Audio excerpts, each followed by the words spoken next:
Hi friends, உங்கள் எல்லாருக்கும் வணக்கம். Welcome back to my channel A to Z vlog. என்னோட பேர் பவித்ரா. நீங்கள் இப்போ தான் நம்ம சேனலில் ஃபர்ஸ்ட் டைம் பார்க்குறீங்க அப்படின்னா மறக்காமல் சப்ஸ்கிரைப் பண்ணி நம்ம ஃபேமிலியோட ஒன்றா ஜாயின் ஆகிக்கோங்க. எல்லா இயருமே பார்த்தீங்கன்னா பொங்கலுக்கு முன்னாடி நாளே வாசல்லாம் வலிச்சு கோலம் போட்டுருவேன். காலையில் எந்திரிச்சோனையும் பொங்கல் செலிப்ரேஷன் மட்டும்தான் இருக்கும். பட் இந்த டைம் வந்து கோலம் போடலை, ஏன்னா அவ்வளோ டயர்டு ஊர்லேருந்து வந்ததுனால. முன்னாடி நாள் தான் வீடெல்லாம் க்ளீன் பண்ணோம், அதனால் பயங்கர டயர்டாக இருந்தது. சரி, காலையில் நாங்கள் சூரிய பொங்கல் வைக்கிற பழக்கம் இல்லை, அதனால சரி காலையில் போட்டுக்கலாம் அப்படின்ட்டு தான் கோலம் போடலை.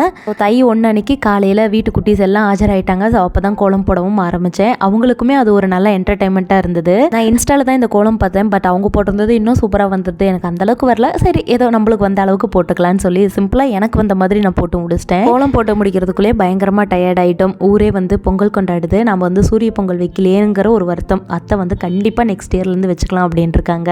அம்மா வீட்லேயுமே வந்து சூரிய பொங்கல்லாம் வைக்க மாட்டாங்க, பட் லாஸ்ட் இயர் வந்து நான் கேட்டேன் அப்படிங்கிறதுக்காக வந்து வச்சுருந்தாங்க.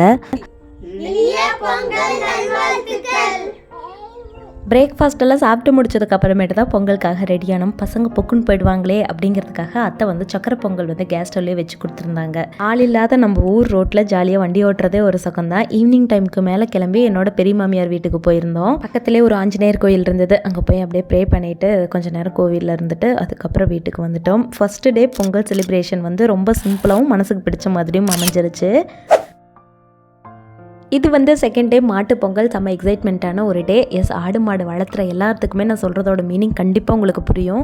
தை 1 அன்னைக்கு சூரிய பொங்கல் கொண்டாடுறாங்களோ இல்லையோ, செகண்ட் டே வந்து மாட்டு பொங்கல் கொண்டாடுறவங்க வந்து ரொம்ப அதிகம் எங்கள் ஊர் சைடு. இது போட்ட கோலம் காலையில் வரைக்கும் அழகாக தான் இருந்தது. நைட்டோட நைட்டாக இந்த எறும்பெல்லாம் கூடு கட்ட ஆரம்பிச்சு கலர் பொடியெல்லாம் ஒரு மாதிரி தள்ளி விட்டுருச்சு. சரி, அதை டிஸ்டர்ப் பண்ண வேண்டாம், நானும் விட்டுட்டேன்.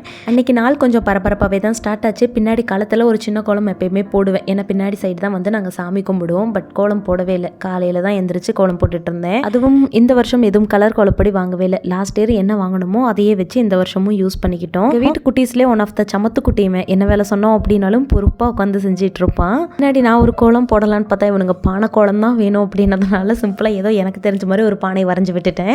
காலையிலேருந்து வீட்டு குட்டீஸ் பஜ்ஜியும் பாயாசம் கேட்டு ஒரே அடம். கோலம் போட்டு வரதுக்குள்ளே அது வந்து பஜ்ஜி பாயாசம் ரெண்டுமே சூப்பராக ரெடி பண்ணி வச்சுட்டாங்க. வீட்டு ஆளுங்க எல்லாத்துக்குமே பஜ்ஜி அப்படின்னா ரொம்ப பிரியம். அது எங்கள் வீட்டு சின்ன குட்டி குட்டி குட்டி பஜ்ஜியாக நிறைய இப்போ கேட்டு சாப்பிட ஆரம்பிச்சிட்டான் யாஷே. செகண்ட் டே மாட்டு பொங்கல், அதனால சுற்றி இருக்கிற நிறைய பேர் வந்து வாழைப்பழம் வந்து கேட்டிருந்தாங்க. காட்டுக்குள்ளே ஒரு ரவுண்டு போய் இருக்கிற பழத்தையெல்லாம் பார்த்து பொறிச்சிட்டு வந்து எல்லாம் சேல் பண்ணியாச்சு. நமக்கு தேவை அப்படிங்கும்போது இந்த பழமெல்லாம் ஒன்று கூட பழுக்காது. ஓரளவுக்கு திரண்ட பழத்தையும் எல்லாம் வாங்கிட்டு போயிட்டாங்க. அப்படியே வந்து பஜ்ஜிக்கும் காயும் பொறிச்சிட்டு வந்துட்டாங்க. இன்னைக்கு மதியம் லஞ்செல்லாம் யாருமே சாப்பிடல. பஜ்ஜியும் பாயாசமே குடிச்சு வயிற்றெல்லாம் நப்பிக்கிட்டோம். அந்த அளவுக்கு ரொம்ப சூப்பராகவும் டேஸ்ட்டாக வச்சுருந்தாங்க. எல்லாம் செஞ்சு முடிக்கிறதுக்குள்ளேயே மதியம் ஒரு 2 மணிக்கு பக்கமாக ஆயிடுச்சு. இனிமேல் மாட்டையெல்லாம் கழுவணும் அப்படின்னா தான் ஈவினிங் சாமி கும்பிட்றதுக்கு டைமிங் கரெக்டாக இருக்கும்னு பிளான் பண்ணிட்டோம். லாஸ்ட் இயர் மாட்டு பொங்கலுக்கு சாமி கும்பிடும்போது பார்த்தீங்கன்னா இருட்டாயிடுச்சு. அதனால இந்த வருஷம் எக்காரணத்தை கொண்டும் லேட் ஆகிடக்கூடாதுன்னு முன்னாடியே எல்லாத்தையும் ரெடி பண்ண ஆரம்பிச்சிட்டோம். எங்கள் வீட்டு குட்டீஸில் இவன் ஒரு ஸ்பெஷல். ஆடு மாடு கோழி அந்த மாதிரி எந்த ஒரு விஷயத்துக்கும் பயப்படுறதே இல்லை. அதுங்களெல்லாம் ஹேண்டில் பண்ணுறதுல இவன் நல்ல திறமசாலி. நான் தான் மாட்டை பிடிச்சிட்டு போவேன், ஆளுக்கு முன்னாடி மாட்டை கூட்டிகிட்டு போயிட்டான். 2 கறவை மாடு, ஒரு சின்ன கண்ணுக்குட்டி, ஆட்டுக்குட்டி இதெல்லாம் இருக்குது. ஆட்டுக்குட்டிக்கெல்லாம் கொஞ்சம் உடம்பு சரியில்லை, அதனால் அதையெல்லாம் நாங்கள் எதுவும் தண்ணியில் நினைக்கல. கண்ணுக்குட்டியுமே பார்த்திங்கன்னா ரொம்ப குட்டி, அதனால் அதையுமே நாங்கள் தண்ணியில் நினைக்கல. கறவை மாட்டை மட்டும் 2ஐயும் நல்லா தேய்ச்சி கழுவி விட்டுட்டோம். அம்மா வீட்டு சைடு பார்த்திங்கன்னா இன்னுமே எருமை தான். மாடு வந்து ரொம்ப ரேராக தான் வச்சுருக்காங்க, ஆனால் வீட்டுக்கு ஒரு எருமை இருக்கும். பட் மாமியார் வீட்டு சைடு அப்படியே ஆப்போசிட், எல்லாருமே மாடு தான், ரேராக தான் எருமை இருக்கும். வெயில்காலம் வந்துருச்சு அப்படின்னாவே எருமையை வந்து எங்கள் அம்மா டெய்லியுமே குளிப்பாட்டுவாங்க, அது அமைதியாக நின்றுக்கும். பட் ஊரில் மாட்டையெல்லாம் வந்து அப்படி குளிப்பாட்டுறது கிடையாது. மாடு தண்ணியை பார்த்தா மிரட்டுக்குமான்னு கேட்டால் நிச்சயமா கிடையாது. ஃபர்ஸ்ட் கொஞ்சம் பயந்தது, அதுக்கப்புறமேட்டு அமைதியாக நின்றுச்சு. தேக்கி அதுக்குமே சூப்பராக இருந்திருக்க மாட்டேங்குது. ஓடுற தண்ணியில் கொண்டாந்து நிற்க வச்சனையும் அமைதியாக நின்றுக்குச்சு. நல்லா தேய்னு தேய்ச்சி குளிப்பாட்டி விட்டாச்சு. நெக்ஸ்ட் செகண்ட் மாட்டையும் கூட்டிகிட்டு வந்தாச்சு. ஃபர்ஸ்ட் மேலே மாட்டை லைட்டாக தண்ணி விட்டு நினச்சி விட்டுட்டு அதுக்கப்புறம் போட்டு நல்லா தேய்ச்சி விட்டுட்டோம். கருப்பு மாட்டை விட இந்த வெள்ளை மாடு ரொம்ப சாதுவாக அமைதியாக நிற்கக்கூடிய மாடு. எனக்கு ரொம்ப பிடிக்கும் இந்த மாடு. ஏன்னா நான் ஃபர்ஸ்ட் டைம் பால் கறக்க ட்ரை பண்ணப்போ கூட இந்த மாடு அமைதியாக நின்றுது. மாடு அப்படின்னாவே ரொம்ப சாது தான், ரெண்டுமே ரொம்ப அமைதியாக இருக்கும். ஆனால் அம்மா வீட்டில் சைட்லலாம் எருமையெல்லாம் பால் பீச்சும் போது சின்னதாக ஒரு சத்தம் கேட்டுச்சுன்னா கூட எருமை வந்து பாலுக்கு நிற்கவே நிற்காது. பட் இங்கே மாடு அப்படி கிடையாது. மாடெல்லாம் வந்து அப்படி கிடையாது. அதுலேயும் குறிப்பாக நாங்கள் வளர்த்துற மாடெல்லாம் வந்து பட்டாசே வெடித்தோம் அப்படின்னா கூட அமைதியாக அதுங்க வாக்கில் நின்றுட்டு இருக்கோம். கிட்டத்தட்ட 1/2 மணி நேரம் போராட்டத்துக்கு அப்புறம் 2 மாட்டையும் சூப்பராக கழுவி குளிக்க வச்சாச்சு. சூப்பராக ஓடிக்கிட்டு இருந்த தண்ணியை நல்லா கலக்கி விட்டுட்டு வந்துட்டோம். உண்மையாக அன்னைக்கு இந்த குட்டீஸ் 2 பேரும் இல்லை அப்படின்னா மாடுக்குள்ள வருது எங்களுக்கு கொஞ்சம் டஃப்பாக தான் இருக்கும். வாய்க்கால்லேருந்து தண்ணி மோந்து ஊற்றுறது கொஞ்சம் கஷ்டமாக இருந்தது. நல்லா மாட்டையெல்லாம் பிடிச்சிட்டு போனதுக்கப்புறம் கை கால் மூஞ்செல்லாம் கழுவிட்டு மோட்டார் ஆஃப் பண்ணிட்டு நாங்கள் வந்து வீட்டுக்கு கிளம்பிட்டோம். அவ்வளோதான். இனிமே குளிச்சு நாங்களுமே பொங்கலுக்கு ரெடி பண்ண வேண்டியதுதான். ஒரு சில காரணங்களால் வந்து என்னோட மாமனார் சின்ன பையனாக இருக்கும் போதிலிருந்தே இந்த பட்டி பொங்கல் வந்து வைக்கிறத ஸ்டாப் பண்ணிட்டாங்க. அதனால வந்து யாருமே அந்த பட்டி பொங்கல் வைக்கிறது கிடையாது. பொங்கலை தவிர மற்றபடி எல்லாமே கரும்பு, வாழைப்பழம், தேங்காய் பழம் உடைச்சு சாமி கும்பிட்றது எல்லாமே நடக்கும். பட் அந்த இடத்துல பொங்கல் மட்டும் வைக்க மாட்டோம். ஈவினிங் வந்து ஒரு 5 மணி இருக்கும். அப்பவே வந்து சாமி கும்பிட்றதுக்கு எல்லாம் ரெடி பண்ண ஆரம்பிச்சிட்டோம். அதை வந்து மாட்டை வந்து இன்னைக்கு மேய்ச்சல கூட்டிட்டு போக வேண்டாம், அதுங்களுக்கு வயிறு நம்ம நானே இன்னைக்கு தீனி போட்டுறேன் அப்படின்னு சொல்லிட்டாங்க. பக்கத்திலே வந்து கரும்பு தோட்டம் வந்து வச்சிருந்தாங்க. அங்கே வந்து பார்த்தீங்கன்னா 5 கரும்பு 100 ரூபாய்க்கு கொடுத்துருந்தாங்க. அவ்வளோ ஒரு தித்திப்பான கரும்பு, இனிப்பாக இருந்தது. இந்த டைம் வந்து ரேஷன் கடையில் கொடுத்த கரும்புமே பார்த்தீங்கன்னா அவ்வளோ சூப்பராக இனிப்பாக இருந்தது. சாமி கும்பிட்றதுக்கு எல்லாத்தையும் ரெடி பண்ணி எடுத்து வச்சதுக்கு அப்புறமேட்டு முக்கியமான விஷயம் மாட்டுக்கு பொட்டு போடுறது. இந்த பவுடர்லாம் வைக்கும் இல்லைங்களா, அதில் வந்து தண்ணி கலந்துட்டோம் அப்படின்னா பயங்கரமாக சாயம் வந்து கையில் ஒட்டிக்கும். அதுவே வந்து தேங்காய் கலந்துக்கிட்டோம் அப்படின்னா மாட்டு மேலே வச்சுட்டு நம்ம கை கழுவணும் அப்படின்னா உடனே போயிடும். லாஸ்ட் இயர் வந்து பார்த்தீங்கன்னா நான் தண்ணி கலந்து என் கையில் ஒரு 1 வீக் வரைக்கும் அது நல்லாவே ஒட்டிக்கிட்டு இருந்தது. பட் இந்த டைம் வந்து எண்ணெய் கலந்து போட்டுக்கிட்டோம். அதனால கையில் அவ்வளோவா எனக்கு ஒட்டவே இல்லை. காவிக்கல் இருக்கு இல்லையா, அதை தான் வந்து தண்ணியில் கரைச்சி மாடுங்களுக்கெல்லாம் பூசி விடுவாங்க. ஆனால் எங்கள் வீட்டில் இருக்கக்கூடிய மாடுங்க 2க்குமே வந்து கொம்பு கிடையாது. அதனால கொம்பில் வந்து நாங்கள் எந்த ஒரு சாயமும் பூச தேவையில்ல. 2 மாடு இருக்குது. அதில் வந்து ஒன்று பிளாக் கலர், இன்னொன்று ஒயிட் கலர். அந்த பிளாக் கலர் மாட்டுக்கு நான் என்ன தான் சாயம் பூசினேன் அப்படின்னாலும் கொஞ்சம் கூட தெரியாது. கிட்டத்தட்ட கண்ணுக்குட்டியுமே வந்து அதே மாதிரி தான் போட்டிருக்கு பிளாக் கலரில். அதுங்க 2க்குமே வந்து கால் மட்டும்தான் அங்கங்கே கொஞ்சம் ஒயிட்டாக இருக்கும். அதனால காலில் மட்டும்தான் நம்ம வச்சுக்க முடியும். முன்னாடி நிற்கிற பிளாக் கலர் மாட்டோட கண்ணுக்குட்டி தான் இது. அதனால தான் அதே மாதிரி போட்டிருக்கு. இதோட கண்ணுக்குட்டி வந்து நாங்கள் வித்துட்டோம். அது வந்து இதே மாதிரி ஒயிட்டாக போட்டிருந்தது. இந்த ஒயிட் கலர் மாட்டுக்கு நம்ம என்ன கலர் வச்சோம் அப்படின்னாலும் அவ்வளோ அழகாக தெரியும். டாட்டாக வச்சா நிறைய வைக்கணும் அப்படிங்கிறதுக்காக நான் வந்து எல்லா வருஷமும் இப்படி கை தான் வைப்பேன். லாஸ்ட் இயர் மாடுங்களுக்கு சங்கு போட்ட மாதிரி ஒரு கயிறு வாங்கிட்டு வந்து கட்டணும். பட் இந்த டைம் வந்து போகிறதுக்கு டைம் இல்லாத ஒரு காரணத்தினால அதை நான் சுத்தமாக மறந்துட்டேன். கடைசியாக கட்டுதாரையெல்லாம் க்ளீன் பண்ணி மாட்டுக்கெல்லாம் போட்டு எல்லாம் ரெடி பண்ணியாச்சு. பூசை போட்டுட்டு இனிமேல் வந்து மாடுங்களுக்கு எல்லாம் தீபாவளி காட்ட வேண்டியது தான்.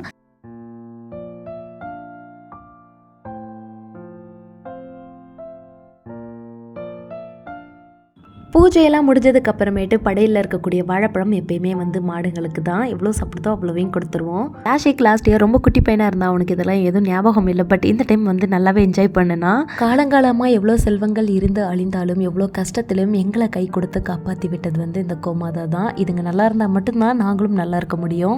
நான் சின்ன பொண்ணாக இருக்கும் போதிலிருந்து இப்போ வரைக்குமே வந்து வீட்டில் வந்து எருமை, ஆடு, மாடு இதெல்லாம் ஏதோ ஒரு கால்நடைகள் எங்கள் கூட ஒன்று ட்ராவல் ஆகிட்டே தான் வருது. ஆடு மாடு மாறினாலும் அந்த கால்நடை வளர்ப்பு அப்படிங்கிறது இன்னுமே வந்து ஃபேமிலியோட ஜாயின் ஆன ஒன்று தான். லைக் சொல்லணும் அப்படின்னா ஃபேமிலி பர்சனில் இவங்களும் ஒருத்தாங்க அப்படின்னு தான் சொல்லணும்.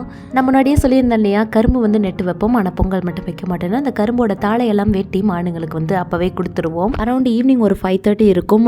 சாமியெல்லாம் கும்பிட்டுட்டு மாட்டுக்கெல்லாம் எல்லா வேலையும் கொடுத்து முடிச்சாச்சு. 2 கரும்பு மட்டும் தாளை வெட்டவே இல்லை. நாளை காலையில் வெட்டிக்கலாம், எல்லாத்தையும் அப்படி மொட்டையாக வந்து வெட்டி வைக்கக்கூடாது அப்படின்னு அர்த்தம் சொன்னதுனால அதை 2 மட்டும் அப்படியே விட்டுட்டோம். சாமியெல்லாம் கும்பிட்டதுக்கு அப்புறமேட்டா ஆளுக்கு ஒரு பழமாக எடுத்து சாப்பிட்டுட்டு கொஞ்சம் ரிலாக்ஸிங்காக அப்படியே ஒரு ஈவினிங் டைம் வந்து ரொம்ப ஸ்மூத்தாக போச்சு. அவ்வளோதான். கொஞ்சம் நேரத்துலேயே வந்து ஆட்டுக்குட்டியெல்லாம் வந்து ஓட்டிட்டு வந்தாச்சு மேய்ச்சல்லேருந்து. அதையெல்லாம் பிடிச்சி கட்டினதுக்கு அப்புறமேட்டு அந்த டேவும் கம்ப்ளீட் ஆகிடுச்சு.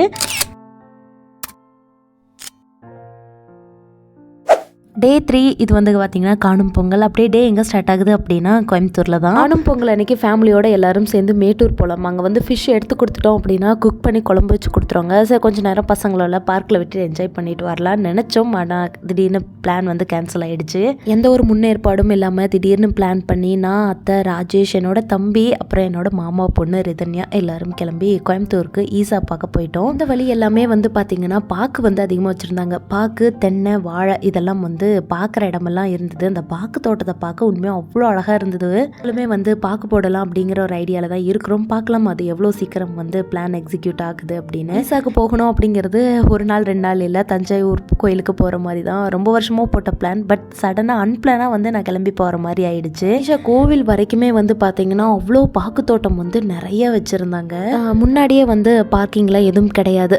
ஒரு 2 கிலோமீட்டர்ஸ் ஆட்ட உள்ளே வந்துட்டு தான் நம்ம பார்க்கிங் போட்டுட்டு அங்கேருந்து தான் நம்ம வந்து நடந்து போகிற மாதிரி இருக்கும். பிரேக்ஃபாஸ்ட்லாம் எங்கேயுமே வெளியவே சாப்பிடல. எப்படியும் கோவிலில் ஏதாவது இருக்கும் அப்படின்னு நினச்சி தான் வந்தோம். இங்கே வந்து பார்த்தா ஆளுக்கு ஒரு செட் தோசை வாங்கி சாப்பிட்டுட்டு வந்து உள்ளே போக ஆரம்பிச்சிட்டோம். ஃபுல்லாகவே வந்து பார்த்தீங்கன்னா ஒரு ஓப்பன் கிரவுண்டில் வந்து இந்த ஈசா வந்து வச்சுருக்காங்க. ஈசா நடுவில் இருக்குது அப்படின்னா அதுக்கு பின்னாடி வந்து யோகா சென்டர், அதுக்கு முன்னாடி வந்து பார்க்கிங், அந்த மாதிரி வந்து ஈசாவை சென்டர் பண்ணி தான் வச்சுருக்காங்க. ஈசாக்கு வரோம் அப்படின்னா ஃபஸ்ட்டு யோகா சென்டர் பார்த்துட்டு தென் சிவலிங்கம் பார்த்துட்டு அதுக்கப்புறமேட்டு பார்க்கிங் வந்தோம் அப்படின்னா கரெக்டாக இருக்கும். ஆர்வத்தில் சிவலிங்கம்க்கு எடுத்தோன்னே வந்துட்டோம் அப்படின்னா யோகா சென்டருக்கும் பார்க்கிங்கும் நடந்துக்கிட்டே இருக்கிற மாதிரி இருக்கும். ஈசாக்கு முன்னாடி அதாவது பார்க்கிங்கை விட்டு கொஞ்சம் தள்ளி வந்திருந்தோம் அப்படின்னா நல்லா விதவிதமாக நிறைய வெரைட்டியில் வந்து மாடெல்லாம் டிஸ்பிளே பண்ணி வச்சுருந்தாங்க.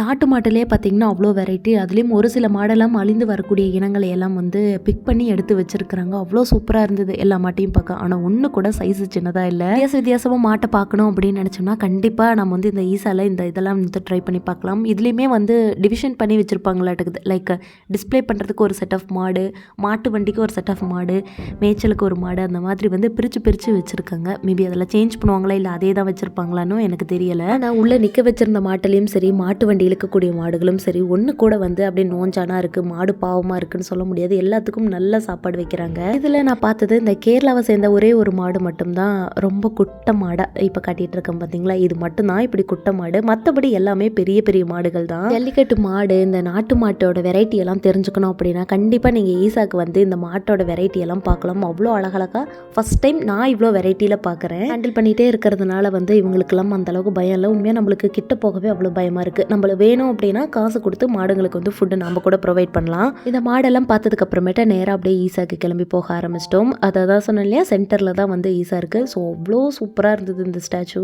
என்னால் வார்த்தைகளால் எக்ஸ்ப்ரெஸ் பண்ணவே முடியல. ரொம்ப நேரமாக வந்து எதுவுமே பேசாமல் அந்த சிலையை பார்த்துக்கிட்டு அப்படியே உட்காந்துட்டேன். அந்த அளவுக்கு வந்து ரொம்ப அழகாக கட்டியிருந்தாங்க. ஈசனை சுற்றி பார்த்தீங்கன்னா ஒரு மாதிரி கம்பி வேலி போட்டிருப்பாங்க. அந்த வேலெல்லாம் பார்த்தீங்கன்னா ஒரு மாதிரி வளைஞ்ச மாதிரி. நம்ம என்ன தான் ட்ரை பண்ணணும் அப்படின்னாலும் எட்டி நம்ம தொட முடியாது. தூரத்துல இருந்து பார்க்கும்போது இந்த ஈசன் போட்டிருக்க மாலை எதை வச்சு என்ன மெட்டீரியல் வச்சு செஞ்சுருப்பாங்கன்னு நினச்சிக்கிட்டே கிட்ட வந்தேன். கிட்ட வந்து பார்த்தா ஃபுல்லாகவே உத்திராட்ச கொட்டையை கோத்து செஞ்சுருந்தாங்க.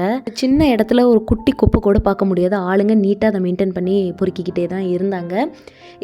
யூடியூப் ஷார்ட்ஸ்லலாம் வந்து நான் பார்த்துருக்கேன். இந்த ஈசனுக்கு பின்னாடி ஒரு டோர் இருக்கும், இதுக்குள்ளே என்ன இருக்கும் அப்படிங்கிற மாதிரியெல்லாம் போட்டிருந்தாங்க. நானும் அந்த டோர் பார்த்தேன், ஆனால் அது லாக்கில் தான் இருந்தது. ஈசனை பார்த்துட்டு நாங்கள் வந்து என்ன பண்ணிட்டோம் அப்படின்னா முன்னாடி யோகா சென்டருக்கு போகிறதுக்கு திருப்பியும் பார்க்கிங்லேருந்து காரை எடுத்துக்கிட்டு இப்போ போயிட்டோம். அப்போ தான் எங்களுக்கு தெரிஞ்சது நாங்கள் காரில் போகக்கூடாது, திருப்பியும் நடந்து தான் போகணும்னு.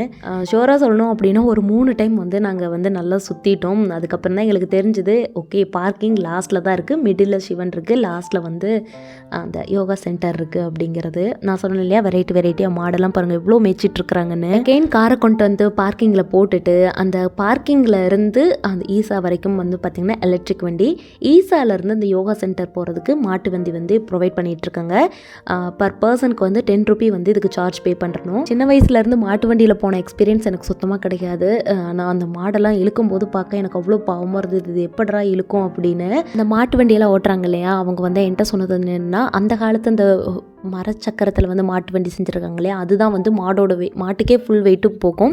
பட் இது வந்து அப்படி கிடையாது. 4 வீல்ஸு செட் பண்ணதுனால வந்து ஜஸ்ட் இழுக்கிற வேலை மட்டும்தான், அவ்வளோ வந்து ப்ரெஷர் கழுத்துக்கு போகாது அப்படின்னு சொன்னாங்க. மாடு மாதிரி வேலை வாங்குறோன்னு சொல்கிறேன் இல்லையா, அதை வந்து அந்த மாடு இழுக்கும் போது தான் எனக்கு தெரிஞ்சுது. ஆனால் எந்த ஒரு மாட்டையுமே பசியோடு போட்டிருக்கிறது இல்லை. கரெக்டாக அந்தந்த டைமிங் ஆனோனையும் அங்கங்கே கொட்டைக்கை போட்டு நல்லா தண்ணி கட்டி சாப்பாடெல்லாம் வைக்கிறாங்க. முன்னாடி கேட்டு தான் வந்து யோகா சென்டர். உள்ளே போகும்போது நம்மளுக்கு மொபைல்டு ஸ்லிப்பர் இதெல்லாம் வந்து எதுவும் அலௌடு கிடையாது. உள்ளே வந்து பார்த்தோம் அப்படின்னா நிறைய கோவில், யோகா சென்டர் இதெல்லாம் வந்து இருக்குது. இனிமே பார்த்தீங்கன்னா நல்லா பீஸ்ஃபுல்லாக காமாக நல்லா இருந்தது. ஐ ஹோப் இந்த வீடியோ உங்களுக்கு கொஞ்சமாவது பிடிச்சிருக்குன்னு நினைக்கிறேன். இவ்வளோ நேரம் என்னோட வீடியோ பொறுமையாக பார்த்தமைக்கு நன்றி. Keep supporting me. Thanks for வாட்சிங்.